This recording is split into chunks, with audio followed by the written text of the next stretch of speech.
Hello, everyone. Welcome to this conversation on the Civil Rights Act, Birmingham, and the March on Washington. In this conversation, we're going to be looking at the Birmingham protests of 1963.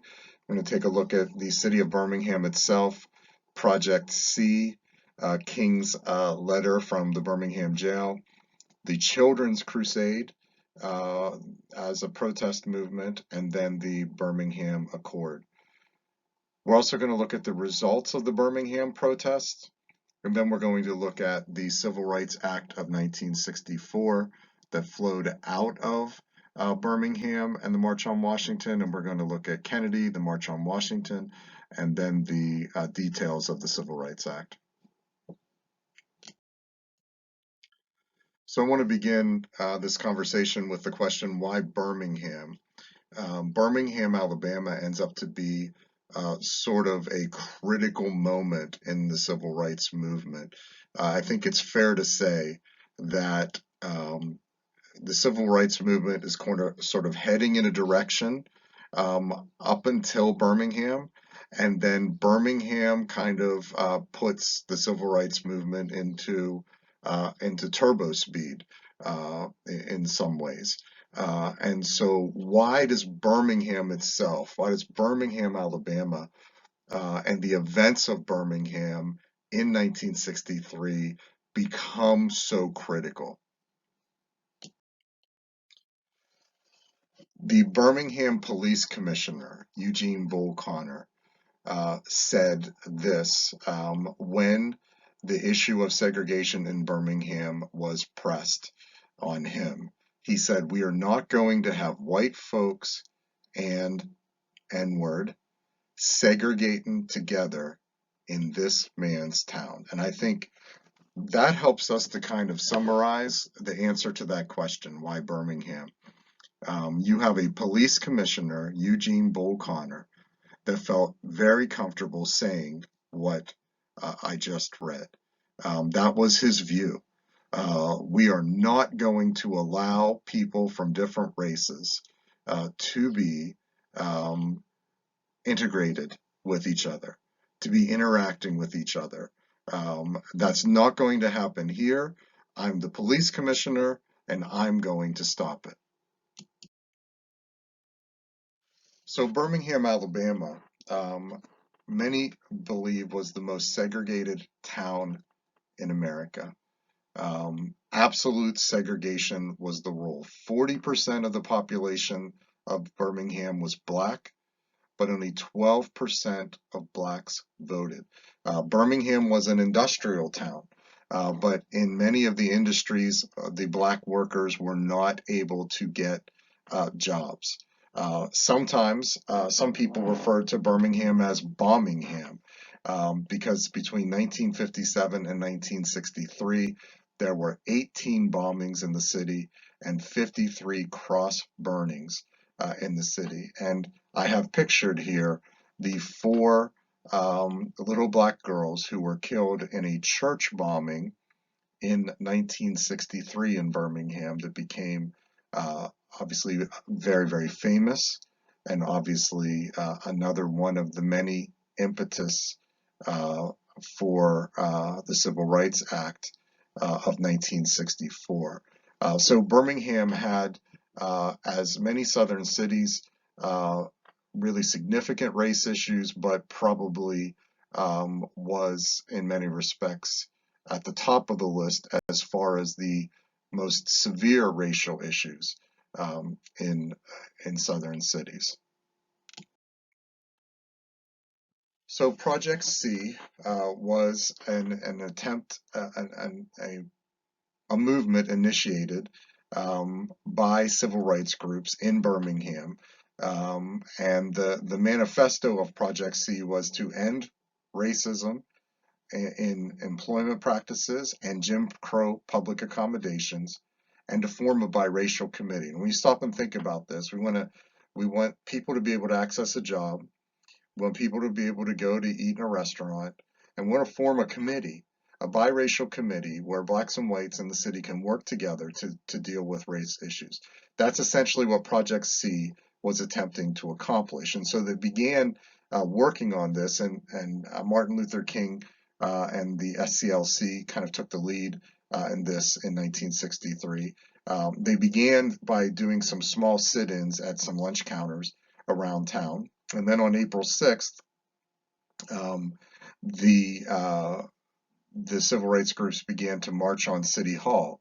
And there were arrests and some television coverage of this. Television, by the way, is going to play a huge role in influencing public opinion because they're actually going to see the arrests. People are going to see the violence of white people against and abuse of by white people against Black Americans on TV. Those visual images are going to be real important. On April 10th, the city secured a court injunction that banned these marches, that banned these racial demonstrations. And on April 12th, King himself defied the injunction and marched and was arrested. And obviously that's going to lead to his famous letter. So from jail, King wrote his letter from Birmingham jail, and it was in response to a document put out by 8 white Alabama clergy called A Call for Unity. And in that call for unity, these white Alabama clergy basically urged patience. They said the right way is to work through the courts, to work through the system, and they said they urged the civil rights groups to be patient. Now, one thing I want to make sure you understand, sometimes these 8 white clergy have been portrayed as racist, and that's not true. Many of them actually worked towards racial justice. They had a different view of how it should occur, but they are not necessarily racist. They're not segregationists necessarily, and so we should understand that. But they are saying go slow. They are saying, work within the system, and they are coming against the activities of Martin Luther King. So King, while in jail, responded to A Call for Unity with his letter. And his letter said that essentially the protesters are the defenders of Judeo-Christian heritage and the Constitution. That when you look at our religious heritage as a nation and you look at our founding documents, and in particular the Constitution, that the protesters are on the right side of this conversation. The civil disobedience that the protesters are participating in is in line with what the Constitution says and what our religious heritage would say is right. And then secondly, he said that segregation itself had injured the soul and degraded the human personality. So he focused on the damage that segregation was doing to those who were being discriminated against. And then lastly, he concluded that it is a moral responsibility to disobey these unjust laws. And you see the picture he's painting. That segregation itself was a series of unjust laws that was injuring people, injuring the soul of people, degrading the human personality within people. We would say today, harming the image bearers or the image of Christ in people. And he says a moral responsibility to disobey these laws. And so that is the essence of the King letter. This is also a time when William L. Moore was murdered in Gadsden, Alabama.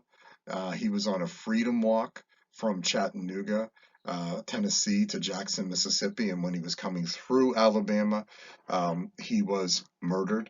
And so the context of what's going on in the broader civil rights movement and within Alabama is very significant at this time. So in May, when King gets out of jail, he's going to shift his emphasis to what becomes known as the Children's Crusade. And so on May 2nd, about 1,000 Black children are going to march out of the 16th Street Baptist Church, and they are going to be arrested.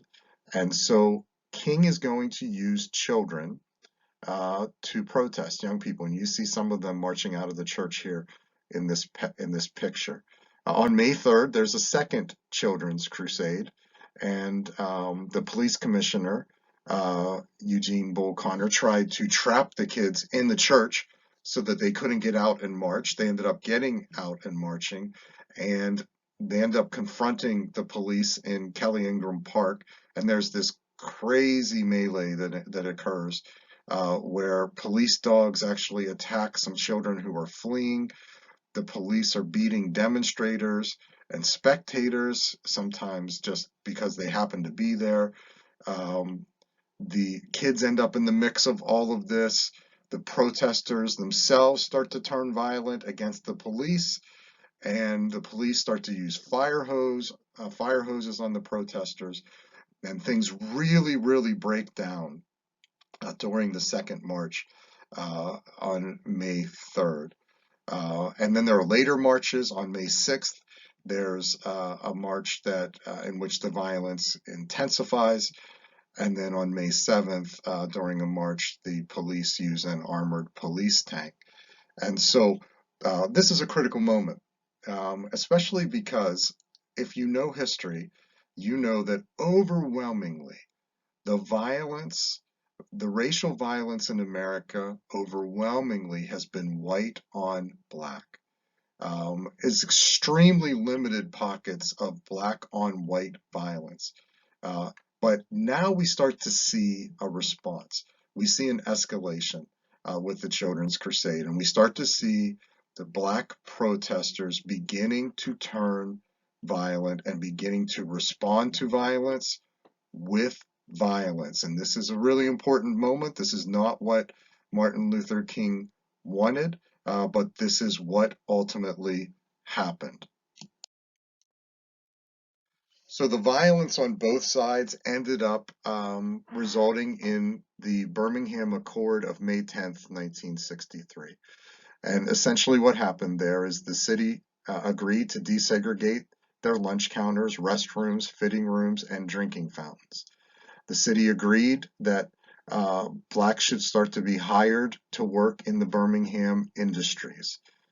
And the city agreed to the formation of a biracial committee. The fourth thing is also very important, and that is the fact that the Southern Christian Leadership Conference accepted a timetable for implementation of the first three things rather than immediate implementation. Some people were upset, some civil rights leaders were upset about this.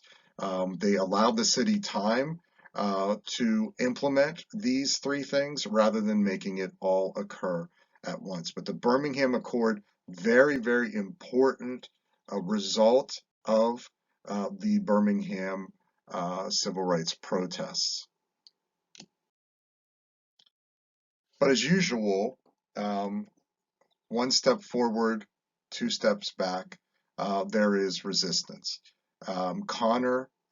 Police Commissioner Connor and other white leaders met on the Saturday following the Birmingham Accord to protest the agreement. The KKK bombed the home of civil rights leader A.D. King, and they also, which is pictured here, and they also bombed the headquarters of the SCLC, which was leading the protests in Birmingham, which was located at the Gasseron Hotel. Um, Blacks responded by attacking police and firemen throughout the city. And then there's a broader movement of racial disorder throughout the country. And I think, and as we have been sort of alluding to, most historians would suggest that this moment is the end of Black submissiveness, that the white resistance and the violence that's going to come as a result of the Birmingham Accord is going to be met with Black violence in response, and by greater disorder throughout the country. And this is where we start to see the development of things that are ultimately going to be part of later the Black Power movement and the things that we're going to see in the middle and later 1960s. So as we move to the second conversation in today's conversation, the results of the Birmingham protests, how would you expect Black and white citizens to respond to the events in Birmingham? And I think this is interesting, and I want us to think about this. Is there any way that white Americans are going to respond the same way that Black Americans respond to what happened in Birmingham. I think it's fair to say this, it's almost impossible for the response to be identical because of the past and because of their own histories and their own experiences. What is your expectation? How do you see Black people seeing the events of Birmingham? How do you see white people seeing the events of Birmingham? Harvard Sitkoff, in his book The Struggle for Black Equality, said, Birmingham decisively changed both the nature of the struggle for racial justice and white attitudes towards civil rights. After more than 20,000 blacks were jailed in hundreds of demonstrations, King's action eventuated the passage of the most comprehensive anti-discrimination legislation in American history.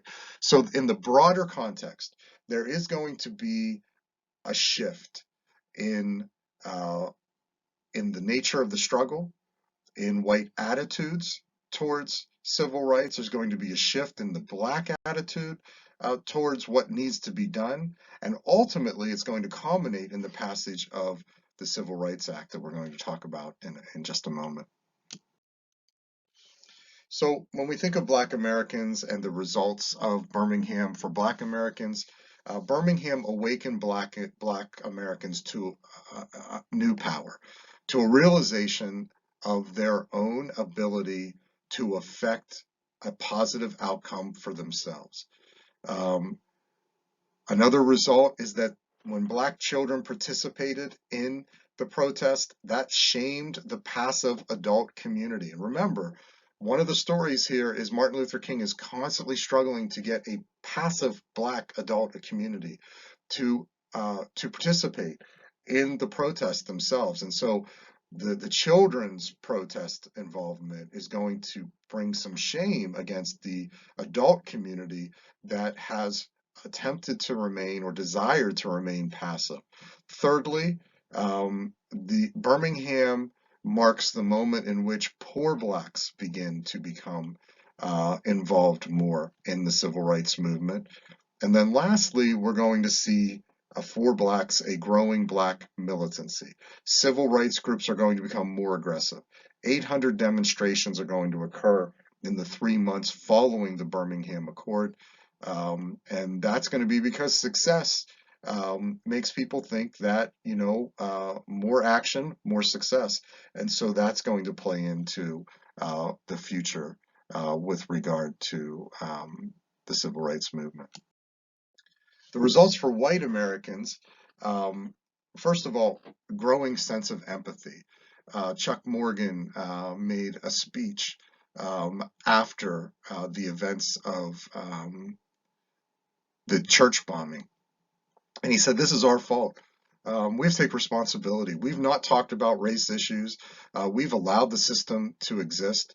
And so Chuck Morgan becomes sort of emblematic of a lot of whites, in particular in the North, who said, you know what, we need to do something. We need to support new laws.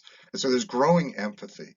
Nearly 100 leaders of corporations and foundations committed to providing financial support for the civil rights movement. So there's first a growing empathy within white America.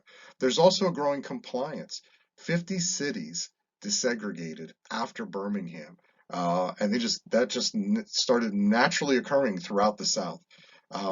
Biracial commissions are established through in many parts of the South.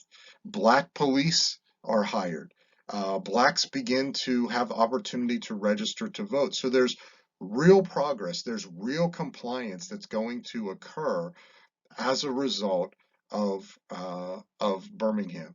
And there's white Americans are going to begin to comply with some of the things that were already out there, according to the law, that they had not been complying with previously. Thirdly, and this is a twist, there's also a growing fear among white Americans. Black violence, I think it's fair to say, probably created compliance, but also created fear.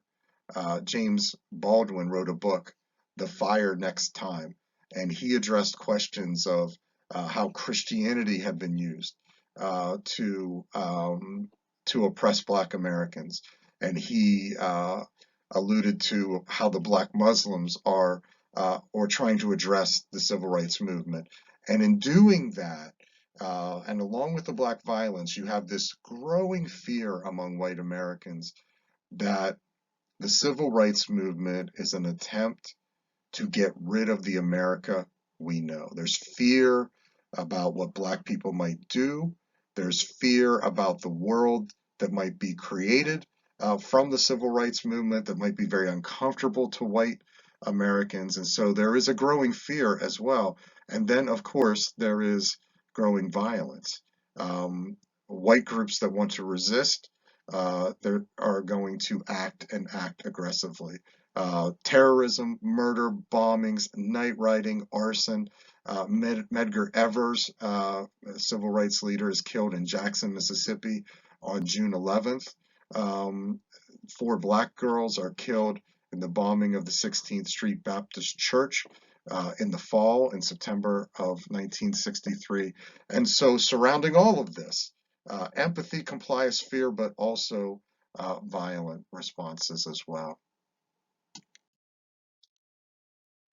So that leads us to the last part of our conversation, which is the Civil Rights Act of 1964.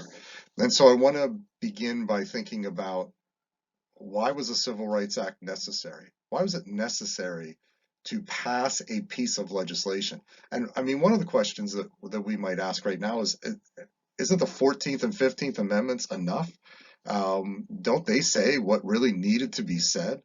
Don't the court cases like Brown versus Board of Education and some of the things that have already happened, don't they already deal with this? Why do we need a Civil Rights Act, a particular piece of legislation to deal with with the issues of discrimination and racial injustice that are going on at this time? President John F. Kennedy, in his address to the nation on June 11th, 1963, just a month after Birmingham, uh, explained it like this. He said, "If an American, because his skin is dark, cannot eat lunch in a restaurant open to the public, if he cannot send his children to the best public school available, if he cannot vote for the public officials who represent him, if in short he cannot enjoy the full and free life which all of us want, then who among us would be content to have the color of his skin changed and stand in his place? Who among us would then be content with the counsels of patience and delay? 100 years of delay have passed since President Lincoln freed the slaves, yet their heirs, their grandsons, are not fully free. They are not freed from the bonds of injustice. They are not yet freed from social and economic oppression. And this nation, for all its hopes and all its boasts, will not be fully free until all its citizens are free." So Kennedy, in this address, which he goes on to say we need a Civil Rights Act, and he outlines what that Civil Rights Act needs to say, is saying basically, if we don't make Black Americans free, then the rest of us are not free either. We are not being true to what we say we are as a nation, and that must be fixed, and we must take significant, bold action to fix it. So, how did President Kennedy get to this conclusion? Well, I think part of it is through a personal sense of morality as well as political calculation. There are always politics behind everything. Um, Obviously, the things that we have been describing and the violence in Birmingham and things getting out of control would also be an element, growing public sentiment among white Americans that something needed to be done. But there are also these other events that we haven't talked about, and that involves the University of Alabama. On May 21st, a federal judge ordered the University of Alabama to admit 2 black students. 1963, University of Alabama was only for white students at that time. This order was defied by Governor George Wallace, who you can see pictured here, stood in the doorway of the University of Alabama admissions center where the students were to be registered with state troopers. And his message was segregation now, segregation tomorrow. segregation forever. And you can kind of see the defiance on his face as he stands in this doorway. On June 10th, President Kennedy federalized the National Guard to admit the students into the University of Alabama.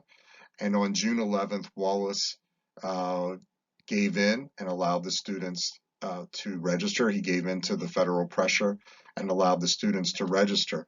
And so Kennedy's address is in the moment of the University of Alabama being integrated, the actual day that occurred. And that's when he asked for the comprehensive legislation of the Civil Rights Act. So another event that is going to play into the passage of the Civil Rights Act is later in the summer of 1963, which is the March on Washington, August 28th, 1963. It is an attempt by civil rights leaders to bring the entire movement together into one march, which would dramatize the issues of civil rights and to also raise awareness. It's peaceful demonstration. It's led by King and others. And it is also an opportunity for King to re-emphasize his message of nonviolence, that the violence in Birmingham was not what King wanted. And so it is really a kind of the quintessential moment of the civil rights movement in which King made his very famous I Have a Dream speech, one of the greatest speeches in American history.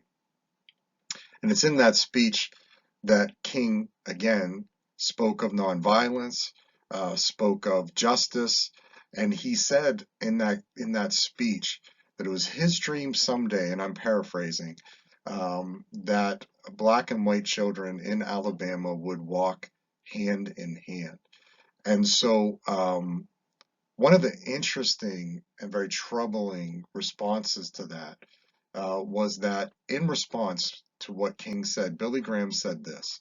Billy Graham was probably the leading white evangelical pastor of this generation, and he said this: only when Christ comes again will the little white children of Alabama walk hand in hand with the little black children. And I think it's very interesting. Um, the there's a large segment of the religious community that is going to come against Martin Luther King. Graham chose not to participate in the march. Um, and he's speaking very clearly here. It's not saying that Graham's a segregationist, because he wasn't, but it is saying that Graham accepts the status quo, that some things are not fixable.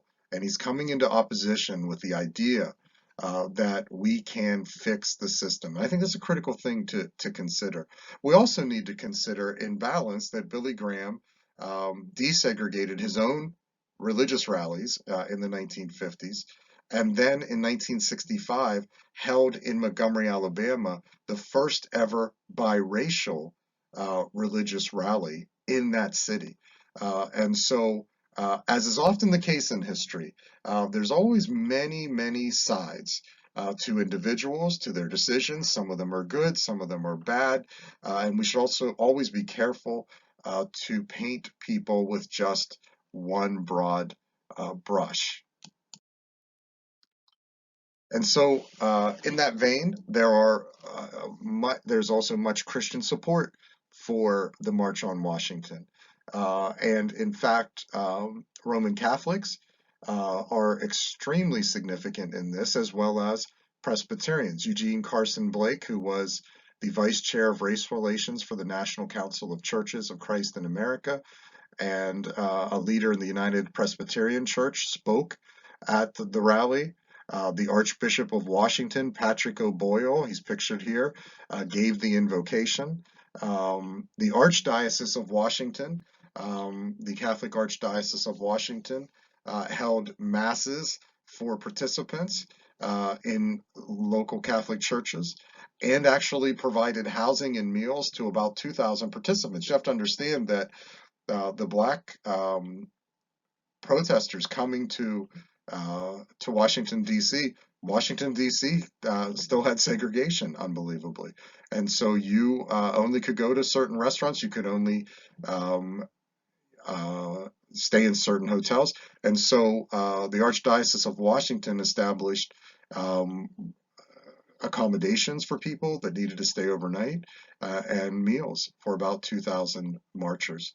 And many other white Christian groups and organizations participated, and leaders participated as well. We also have those who refused to participate, and those who were critical, and those who came against the movement. So all of these events, Birmingham, the March on Washington, um, some of the other events that we've been looking at, ultimately culminated in the passage of the Civil Rights Act of 1964. But before we actually talk about that, we have to recognize that this picture, which is Lyndon Johnson signing the act with Martin Luther King behind him, it's an incredible moment. Um, but we should note that Lyndon Johnson is signing this act and not John Kennedy. And the reason for that is at the end of 1963, in November, Kennedy is assassinated. That also is going to play a role in helping to get this act through Congress, because many people are going to think that it's important to pass this legislation, which was Kennedy's idea, as a memorial to our fallen president. So on July 6, 1964, Lyndon Johnson is going to sign what is maybe the landmark piece of legislation of certainly the second half of the 1900s, maybe the entire 20th century.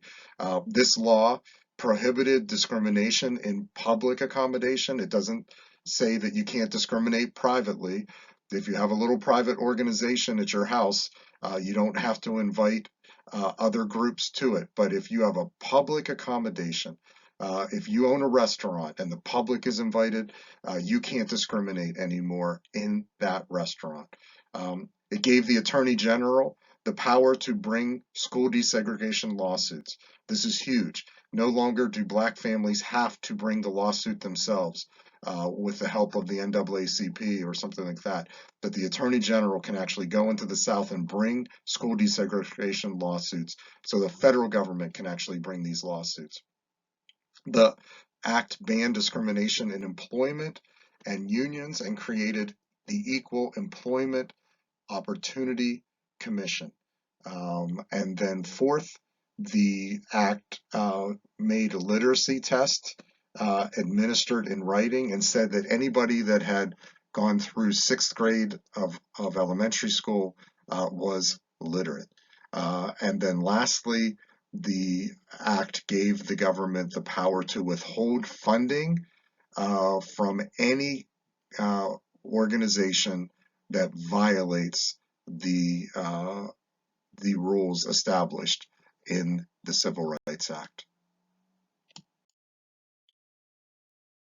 So in this conversation, we have looked at the Civil Rights Act of 1964, and we've looked at the Birmingham protest and the March on Washington.